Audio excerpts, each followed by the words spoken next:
Hello, everybody. We are just hopping on, streaming live to Facebook. So I'm getting that set up right now. Hello, Facebook.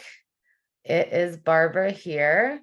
We're here today to talk about a really interesting topic with my friend Kushi-Rawa, who is a friend of mine through Purium, of course, and our food activism and our interest in personal well-being, finding personal peace within your body sovereignty, um, food sovereignty, not only for ourselves, but that has a way of rippling out into our communities and our families and into the world.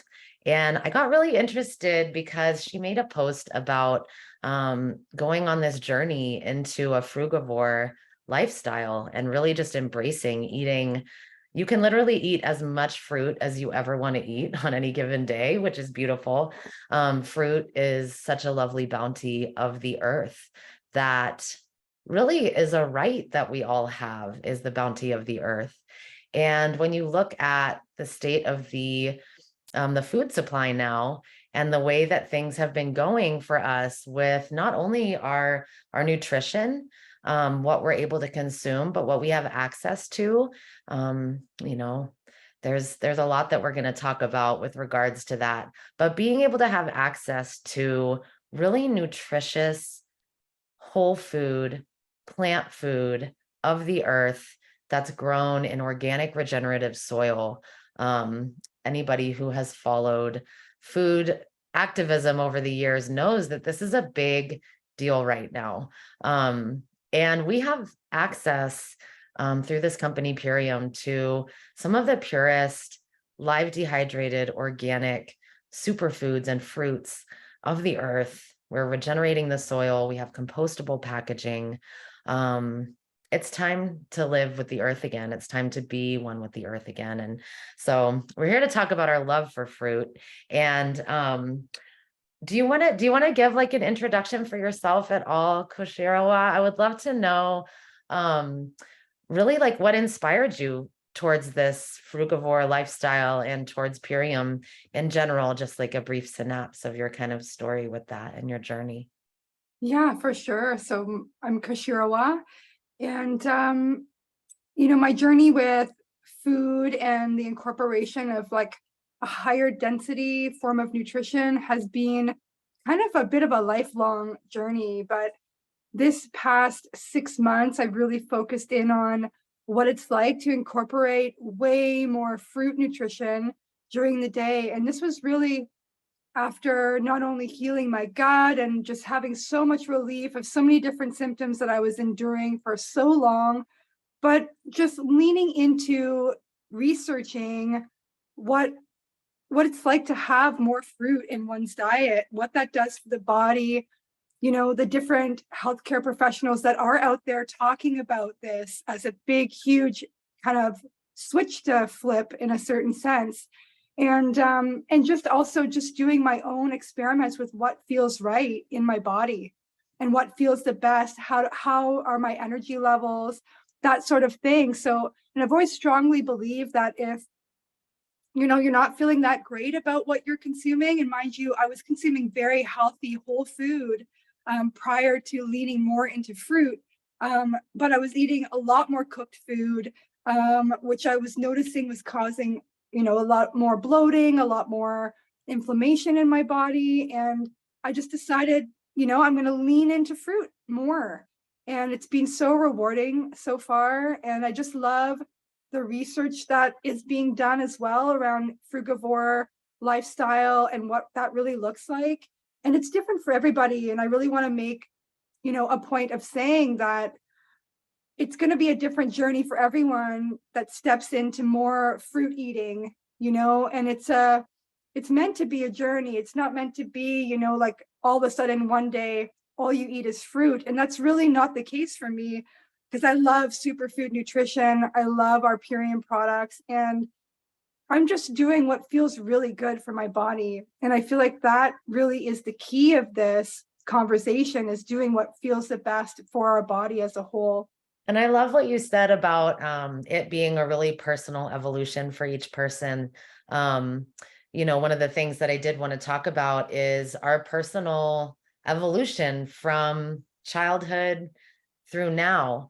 And it touches a little bit on a conversation I was having in the car the other day with some friends of mine.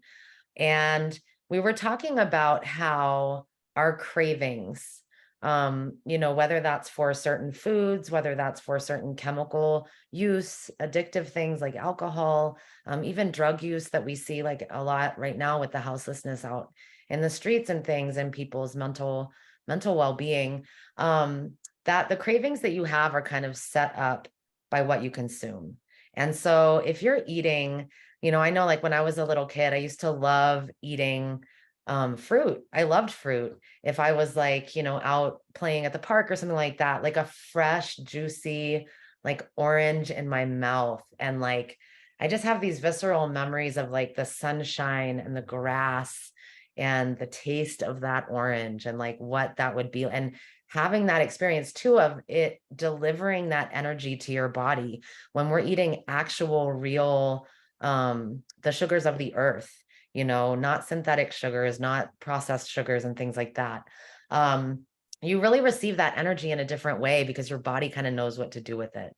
And so I remember having those memories, but then I also remember like my personal journey and jump into like synthetic sugars that comes about really at this time of year. I remember like Halloween, like sitting down with my Halloween basket pumpkin full of sugar and like separating out the different candies that I got and unwrapping it and how exciting. And it's like this celebration of sugar. And like, I had no idea what that, even despite having a mother who was diabetic, I had no idea what this was doing to my body, and really neither did our parents. My mom was diabetic, and so the relationship between sugar and diabetes, and we could even go into the conversation about the sugar trade, which really initiated in through what was named Puerto Rico. And my Grammy Rita, her maiden name was Delgado. And so I have lineage coming up through there. And a lot of Latin communities have and a lot of African communities have this kind of genetic root for diabetes. And we now know like lots of ancestral trauma and things like that are also linked to some of these different diseases and disorders. But the way that we celebrate this sugar and the way that this trade of sugar has affected us and has affected our health is really pivotal. And for me, I definitely can connect the times that I started consuming more synthetic sugar to times that I started rejecting fruit. When we have a craving for sugar, it's because our body wants sugar, but our body doesn't want synthetic sugar. Our body doesn't want corn syrup. Our body wants real sugar, the sugars that our body has evolved to digest and process that will actually help the metabolic activity inside of our body. And so, of course, now coming into this Purium lifestyle, like really watching my kids eat a lot of sugar. And, when I didn't have any control, like I never gave them a lot of synthetic sugar by choice, but they go to school and they go trick or treat with their friends and they go to grandma's house for Thanksgiving. And there's so many influences in the world that really just inhibit the intake of synthetic sugar. So I started like rearing that back for myself and my family as much as possible. But now coming into healing my gut, as you were speaking to before, and really feeling so rejuvenated by consuming what the body actually needs versus what the cravings want. Your microbiome will start to crave for the parasites that have built up in your gut. The parasites, when you consume synthetic sugar for years and years and years and years, or processed flours and grains and carbs, high glycemic index carbs, will turn into sugar in your body too. And then you just have too much sugar. And so then you build up these parasites that are supposed to be helping you digest, but then they crave more synthetic sugar. So when we repair our gut, we're able to get back to a point of homeostasis in our microbiome. And now the real sugars taste better again. than the synthetic sugars. And so I too have just been like, oh, fruit, fruit, fruit, more fruit, all the fruit I can get. I love it. So yeah, what has your personal kind of food evolution been with fruits in your life? Yeah, for sure. I just, first of all, I just love that you would dip into talking about, the conglomerate that kind of controls the sugar of the planet and how much of that is deeply rooted in our grocery stores. Like when I think back to when I was a child, the amount of fruit we had in our house really wasn't that much in compared to the amount of packaged food we had. Like we had an entire pantry of canned goods, packaged food, just all the stuff that are staples that most people have in their pantry. But when it came to fruit in my childhood, there was maybe like bananas, apples, oranges. It didn't go very much further past that. Maybe there was pineapple and mango from time to time, but um, I remember as a child, it wasn't like I was given a plate of fruit. It was like a banana and some toast, And I started to reimagine the way that fruit consumption was for myself and my family. And just this summer, we really just leaned in. And I remember having this conversation with my children with regards to how much fruit we're having. And we were just tapping into our bodies and seeing what the changes were. Like what do we notice that's different? And the one day my son had asked me for watermelon for dinner, and that was like a proud mom moment for me, because I could feel like he was like, I don't want anything cooked tonight. I just want to eat as much watermelon as I want, basically. And I just felt so good in my heart.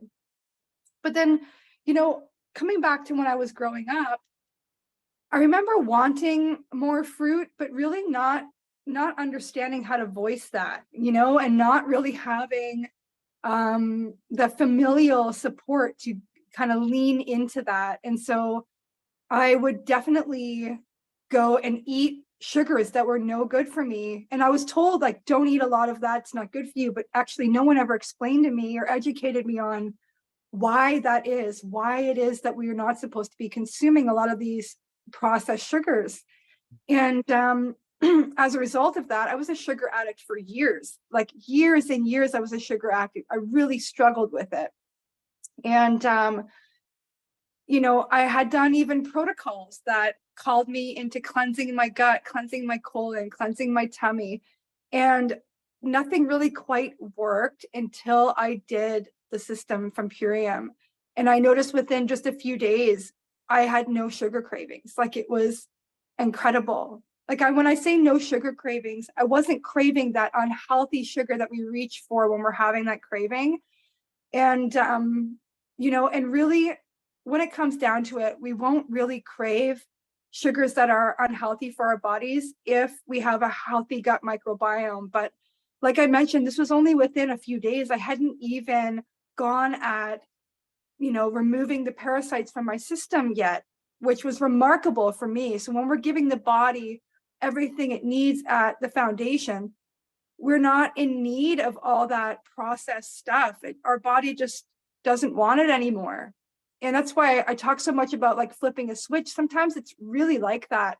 But it does require, like a level of discipline with oneself. And it requires, I feel, just leaning into a different sugar. So instead of going towards that chocolate bar or that cake or whatever it happens to be that we're normally leaning towards, that we pick up a piece of fruit. And the beautiful thing about eating fruit is that, like you said, you can eat literally as much as you want per day. There's no end to how much that you can have. And there's so many different reasons for this, but one of the reasons is that fruit in itself, we're actually meant to consume it. It's the whole nature of like when a tree bears fruit that we can pull it off and eat it, and it's ready for us to eat and consume. And I look at like prepackaged sugars and processed sugars as that thing that has been it has gone through a factory. It's gone through all of these processes. We're actually not supposed to consume it because it's gone through so many different stages of processing before it reaches our mouth. And so it takes that level of discipline to tell ourselves, like, how much processing did this go through to get to my mouth so I could eat it? And I talk with my kids about this all the time, because they do, they go to school too, and they're subjected to school snack, which is horrible. It's a bunch of prepackaged, pre-processed food. Even though there are some fruits and vegetables that are along with the snack, but most of the time it's like things that have also been like pre-cut, or been sitting for a while. Or the one day they had pre-packaged apples that had citric acid and all these different preservatives. I'm like, why would they prepackage apple pieces? Like, nobody even wants to eat that. And so my journey with fruit specifically has been a very tumultuous ride through sugar addiction, through fear of incorporating more fruit into the diet, what that looks like, and just a lot of dipping into research and what has been looked at already. Why our teeth are formed the way that they are. We're really similar to primates, and primates, they eat a lot of fruit. They eat a lot of stuff that is readily pickable from our trees. So I look at that as being tied into kind of like our lifetimes of genetics, and how our consumption of food has changed over this amount of time. And then, fast forward to the last 6 months of my life, I have really just incorporated mostly eating fruit and superfoods during my whole day. And it's what feels the best, and if anybody's out there and they're listening, this is something to experiment with. This is something to just lean into. Try it out, like eat fruit all day long and see how your body feels at the end of the day. Absolutely. You'll notice the difference, Absolutely. And I think it's nice to kind of be on the other side of it, where we've given ourselves the opportunity to be playful with our nutritional intake and to really try some new things and just get curious and just get out there and try it, which I think there's a lot to be said for that in our current environment of the medical system and health and well-being, is that there are these very prescribed things like the food pyramid and vitamin intake. And when we look at a more holistic approach to our personal well-being and our self-care, even with vitamins, as with synthetic sugar, if you take these vitamins and you take these components of whole food and you extract them away from the fibers and the enzymes and the things that are co-present with those vitamins in the foods, we have to remember how synergistic the evolution of the earth has been. So when a human being or a primate picks a fruit off of a tree that is locally grown in the area where they live, within the region, and you're getting that whole plant is synergistically required for the way that our body wants to digest it. And so eating fruit in its natural form, fresh picked off of a tree, we're getting the highest nutrient density, we're getting the highest enzymatic potency, and we're able to consume that food, and all of that goodness is like totally bioavailable to us. With our food supply the way that it is right now, they have these huge orchards where the trees and the plants and the berries and things are grown on these industrial farms, where it's just rows and rows and rows and rows of the same fruit over and over and over and over and over again in soil where food has been grown for centuries, decades, centuries, depending on the farm, obviously.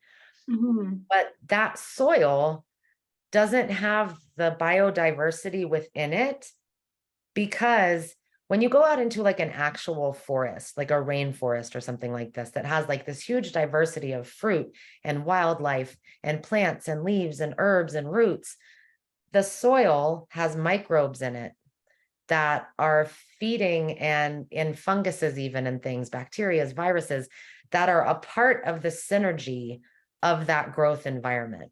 And so when we're growing on these industrial farms, the soil doesn't have the nutrient density to create a fruit of those plants that also has the nutrient density that we need. And so when you look at what we're doing with Purium and you're looking at our food supply, another reason why it's so significant is because we are regenerating the soil that our foods are grown in, that make up what you get to your doorstep.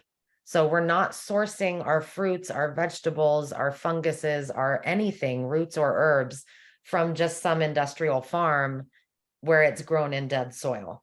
We actually are creating the biodiversity within our soil, which can save the planet, help increase our topsoil on the planet, in compostable packaging, mind you, that when you put it in the dirt, it remineralizes the soil as well for your home compost.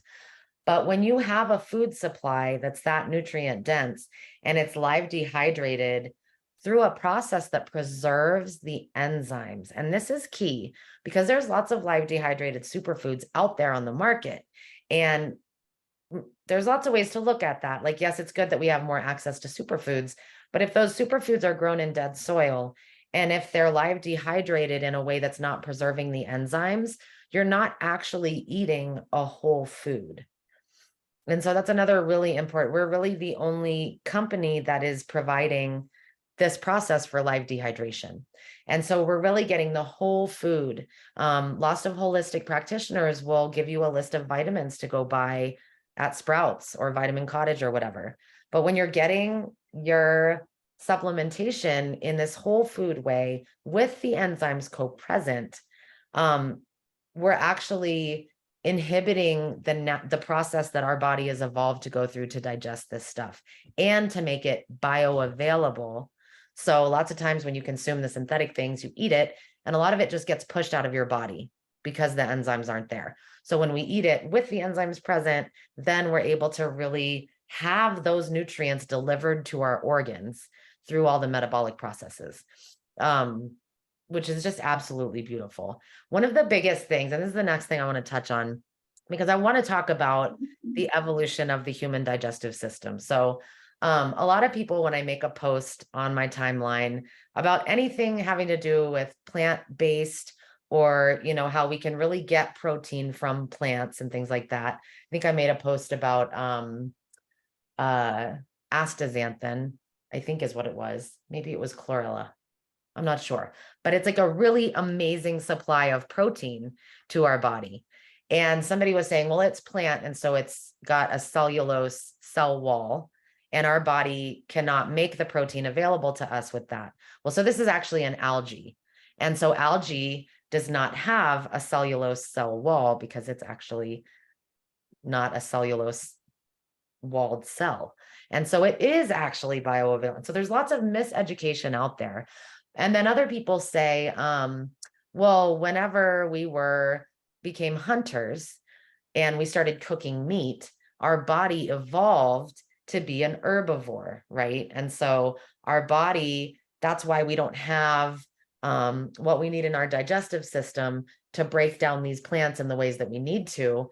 And so I guess, I would kind of argue that if what we eat evolves our digestive system, can we choose to eat things so that we can evolve our digestive system in a direction that protects the earth, protects animals? And I'm speaking from the perspective, by the way, of somebody who still eats grass-fed beef, grass-fed chicken, and salmon. So I just want to be totally open about that. I am slowly working to evolve my diet over time into a different lifestyle that I feel is better for the earth and better for the environment. And this is just one of the steps that I'm taking. But just to be transparent, why can't we make these choices to consume in a way that will evolve us for the betterment of the earth and the diversity of its creatures and the diversity of its plant life and the health of our soil. And to evolve the economic pathway and the pathway to provide the best possible nutrition to everybody on the planet who are even living in food deserts. So that evolution, to me, like, we play a key role. Human beings are conscious. We've become conscious beings. We get to play a role in activating evolution in directions that we can see it could go for the betterment of our species. So, and I know that you have a lot of knowledge too on the frugivore lifestyle. And how do you see this way, just from your experience now of doing this for 6 months, like on a personal level, how has this like evolved the way that you interact in your life and the way that you're purchasing and the way that you're like, how can you see this changing things for yourself and for the world? Yeah, for sure. It's a very interesting world that we have right now. And, I feel that for a long time, I'd say, through the entire COVID pandemic and a little bit prior to that, we've kind of been on the precipice of massive changes in our food structure. And I like that you mentioned the food pyramid, because I feel like that needs a complete overhaul. And for those who aren't aware, whole milk was taken off of the food pyramid. And it was taken off of there because it's not recognized as something that is actually healthily consumable by human beings, even though we still consume it, even though there's still massive amounts of dairy manufacturing going on in our world. And I find it fascinating that more things weren't added. And I know like things like nut milks and plant-based milks were added, stuff like that. But as far as it goes in terms of the foundation of what we should be eating on our food pyramid, I think a lot more fruits and vegetables should be added into that foundation. And I think that Purium is definitely one of the hands in having that change and be a part of what our food system is to look like in the future. And I think that in terms of having a bit more of a frugivore lifestyle, personally, it's like making that transition is one that to me was really fun and engaging. And it made me seek and source out different kinds of fruit that I've never tried before. It's such a beautiful experience to just try things that you haven't, because there's literally like more than 25,000 different categories of fruit. And then for each one of those fruits, there could be anywhere from like 7,500 different varieties of each. So there is so many different kinds. What I'm really most excited about is leaning into trying things I haven't yet. There are so many different things around the world that I'm so excited to experience when it comes to fruit.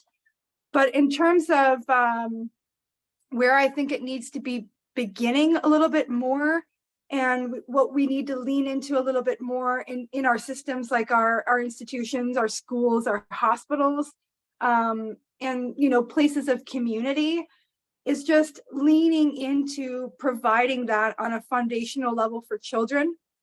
Yeah. And teaching children about fruit consumption and what that means, because most kids don't know that you can consume as much as you want. They don't know, because what they're being provided is such a minimal amount in comparison to what they could be having. And I think just coming back to sugar addiction again a little bit, is I feel that when you're on kind of like the forefront of providing health services and coaching with regards to that, kids have to see that like it's actually more simple to grab a piece of fruit than to get this packaged item and put it through our system. And a thing I want to touch on that you mentioned was that when we're eating all of this processed packaged food, our body is just having to deal with so much waste and having to deal with so much processing that internally, I can speak from my own experience that my internal organs felt tired, like I could feel into that. The fact that they had been processing so much, especially as a kid, And I didn't know why I felt, like why I felt dizzy when I got up, why I didn't feel quite energized after my meal, stuff like that. Stuff where, you know, we want to express it, we want to say something, but as a child, I remember being like almost afraid to say, like, I feel tired after eating this. I want something that makes me feel energized, for fear that I would actually, harm someone or offend somebody because of what my preference is in terms of eating. So when I look back, I probably would have consumed way more fruit had I been allowed to have a say in what I'm consuming. And I think also kids that are a little bit older, let's say, like, getting into adolescence and teenhood, I feel also need to be guided towards having a voice in what they're consuming, especially inside of our institutions, inside of our schools, and in community. And for them to be able to have more of a voice in standing up and saying, like, I think snack could be better.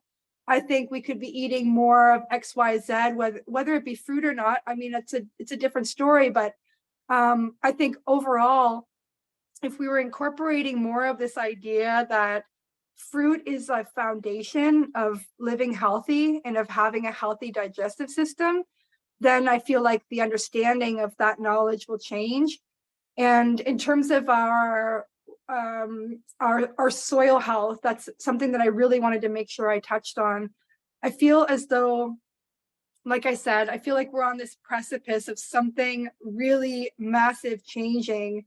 Um, and how Purium plays a hand in that is by really just being the leading example out here, really creating monumental change, not only in people's lives, but change in the way that we actually envision food, and the way that we think about consuming nutrients, and the way that our body processes nutrients.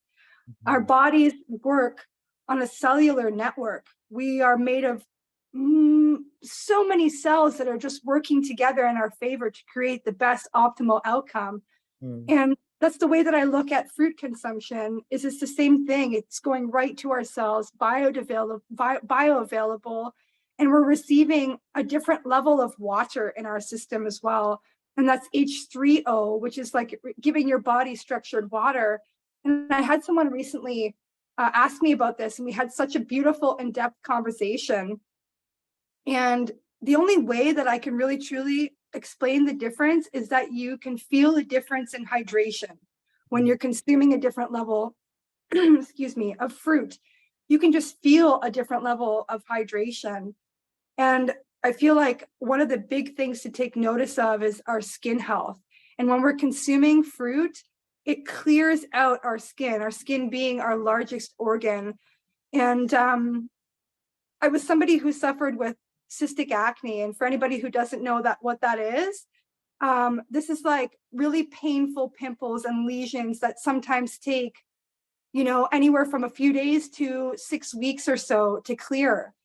And since I started to really incorporate more fruit and raw food living into my lifestyle daily, I haven't had any breakouts like that. It just hasn't happened The because impact on your skin is incredible. I also struggled with some cystic acne younger, and I love it that you were talking about just like that kind of like the access, like what we're provided. And even like at a young age, even though you like I remember going to the cafeteria, right? Like cafeteria life, like everywhere you go, right? In the schools, in the hospitals, in the malls where you do your shopping, like there's even like cafeterias at Whole Foods now, which is a whole other topic that we could get into. But what we're provided is this food, typically from companies like Cisco, which are like these standard food companies, which are the supply chains for most cafeterias, restaurants, schools,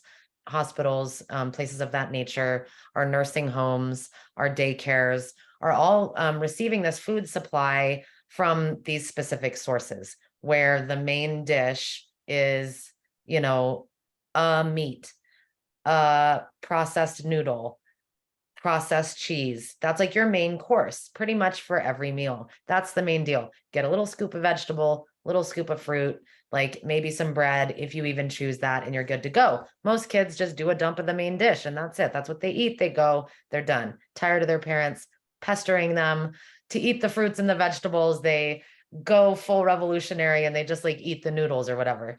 And it's kind of mind blowing, like the psychology of all of it.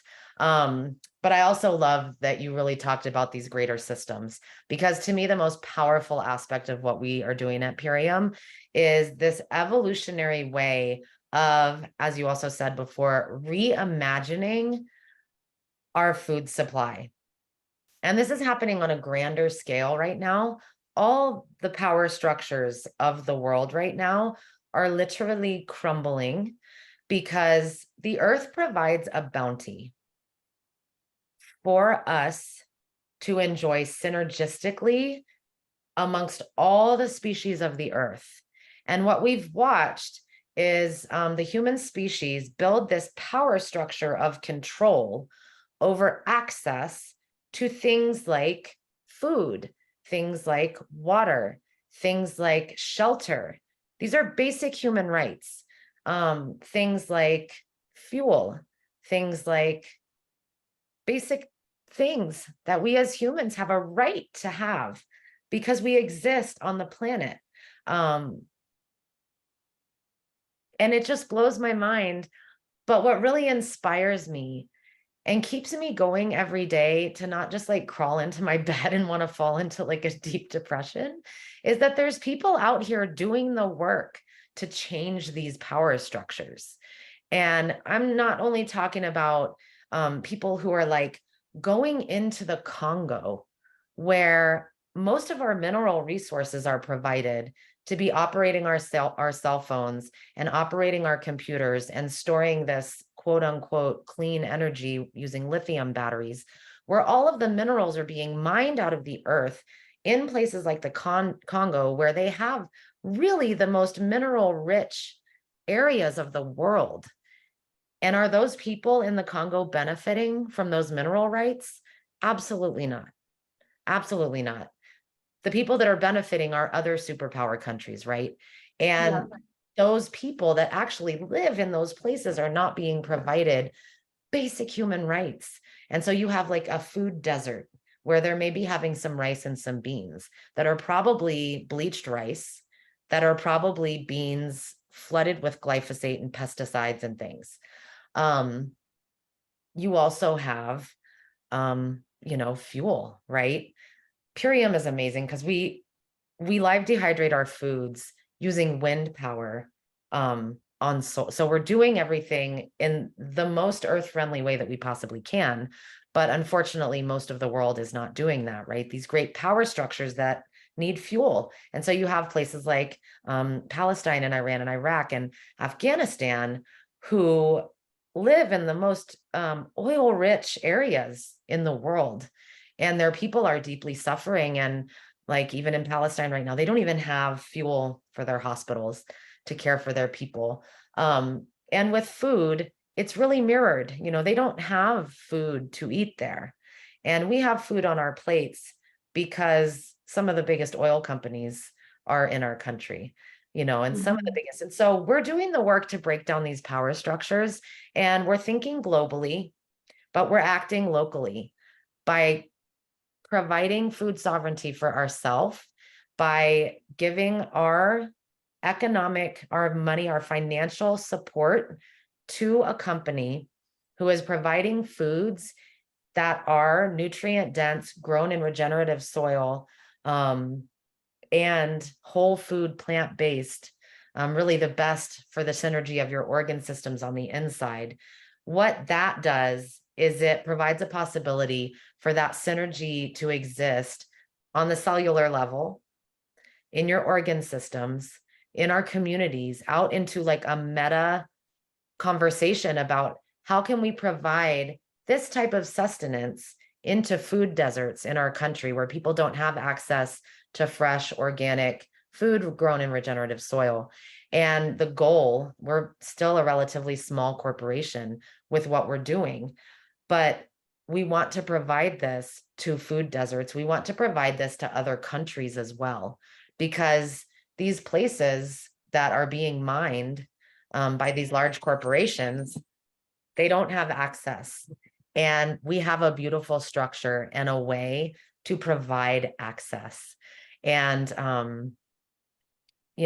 just join us, come into the conversation, look into what we're doing. Purium has all kinds of great information. We have great information for you. We have a way to help you provide support, by really supporting yourself and the health and well-being of yourself, your family, your community, also supporting an economy, this Purium economy that we have going, to revolutionize and evolutionize the food supply. So come talk to us. We have all kinds of things to talk to you about. We have all kinds of ways that you can support. So reach out thank you so much for being here today, Kushi-Rawa. I am so thankful for your voice. I'm so thankful for everything that you're doing. I really honor you for being here and anybody who's watching today. So get involved, get active, get out there in the world, guys. It's time. Time is now. Change is now. Let's do it. So peace out to you, Facebook. Any closing words or anything from you? Well, Barbara, it's always so lovely chatting with you. And it was just lovely to come chat about fruit and superfood. And, if I were to close out and say anything, it would be that if you as a person are listening to this and you're looking for a way to put your body back online, and you're looking to elevate the vibration of your body and the frequency of your body, certainly superfoods is one way, but incorporating fruit and that level of high vibrational food into your diet daily will put your body back online. It will put your abilities, whether they be psychic, physical, it will put this all back online. And so if you're really leaning into changing your lifestyle, changing the way that you look at food consumption, leaning into more fruit and superfood is definitely the way to lift the body's vibration and frequency. Beautifully said. Thank you so much. And on that note, we will see you another time. Thanks for listening. Talk to you guys. See you on the other side. See you in the grid. Tap in.